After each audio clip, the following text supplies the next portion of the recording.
برز حسن هفدما تباش به دي دسبي كده اگر تجمر بحثا بروجه زنارة عربي بك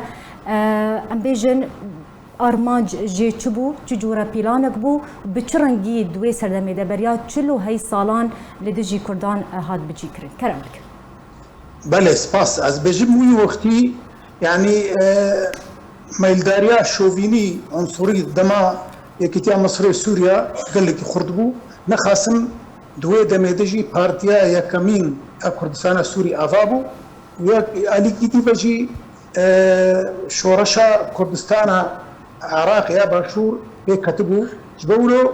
شوفيني عرب خستن تنكرنا كردان نخاسم وقتی بارتيا بعث هات سر دستلداريه او بروجا محمد طلب هلال ضابطه شوفيني امني سياسي خص جو كردات نبكي وقربك جدفا ودرخي وزنار عربي وكبو بلانك جبوي اف بجيب بي لي مخابن تفيقو كردا باش برخدا وقال لك داخلاني درخستن وبارتيا البارتي وقتي وبارتيا تشبجي داخلاني درخستو بلا فكر الكولان الهدفر السوري وقرتن شيبو هاشت صالة قرتن شوي كرد نما كارون برخوبتن لكردا هر برخدا وهر يعني او بلان ريجيم دلكي مطرسية دبو لمخابن انها اشتيقو اوميدي ما باش بيكون جو اف عربي مستوطنات دركفن شورشا سوري دا ياغو هركس فقر جيخوا لمخابن او دستلادايا بريز از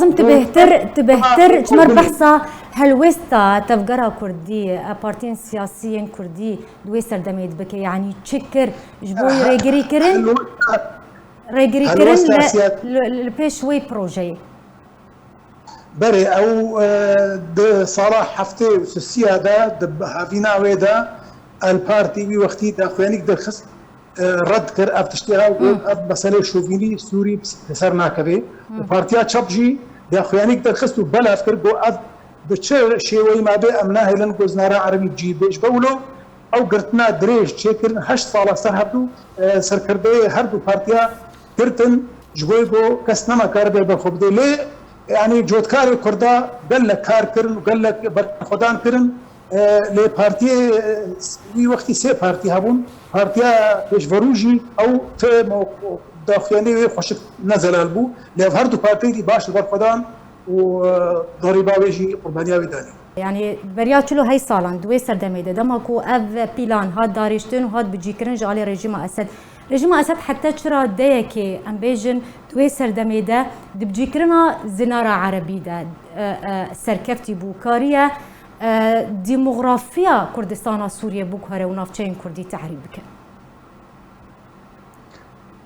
بله او هولدانا رژیم اسد و کردش دوره خودر کن او دوره گو 335 گون کرک والا ببن کردا لی کردال بر خدان و کردی ناد گوادان گوتن ام خاکا خنا بردن والمان البنديخوا والبرفدان او ديموغرافي نقل كي هاتا قهرتن تفيقو اف تشل مستوطنه مان يعني او مستوطنه بخوشي ترس واكد قال لك جانا خاصه بيش سرهدانا كردستان سوري بازا وشارع انتي قال لك جوانا بقرانا جي بابو كاري خوا عليه رقي وجميع فرات لي يعني امكار بيجن يعني او زناره عربي ما يعني آرمان جا رژیم جوی پروژه نجات پرست چبو بريز يعني آرمان جا رژیمی او بو کرداش دورا کردستان سوری دور بخی و نچار بکی هرن آلیه هندرو سوری آلیه شامه حلبه دورا دوری کردستانی جبوی هبونا قدال ولاتی وای گیروکی نمین يعني او آرمان جوابو او آرمانج وی وقتی خوشک سر نکرد یعنی براستی خدا باشه برخدان لانها امکارن جهم خابنیه انه هي افزنار بردوامه بيد استلاداريا جو هيدي بود استلادار باش تبحثا سردمي بياديكر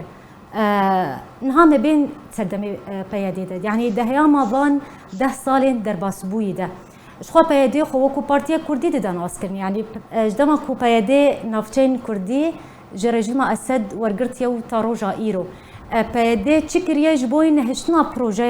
یانجی زنارا عربی وفقراندنا مالو ملكن كردان. بله اف جهه مخابنيك منظمه يعني براستي لام وقتي ام بنر نشاوا وقت اقول استلام وتسليم شبو رجيم اف دوري كردي سبارتنا بايديش جو كاربن شورشا سوريا اشتيانا فمريني وجبولو او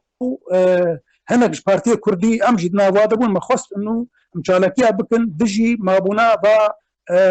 مستوطني عربه لاوانا دستلادريا بيدي برتن ودور خستن كوكا هذا لما بدران مستو ومستان هال كردستان عراقيا وهذا دور خستن سرسلو تركيش بركو شالكي كرن يعني حتى انها او باراستينا او عربي غمر وكتنا دستلاد سازيه بيدي ده وجيبونا يعني جيم خابنيك مصنع افراستي بيجي ارماجا ملتي كردا ونلاقي بارتي جو في اعتبار في كردا يعني ام كارم بيجن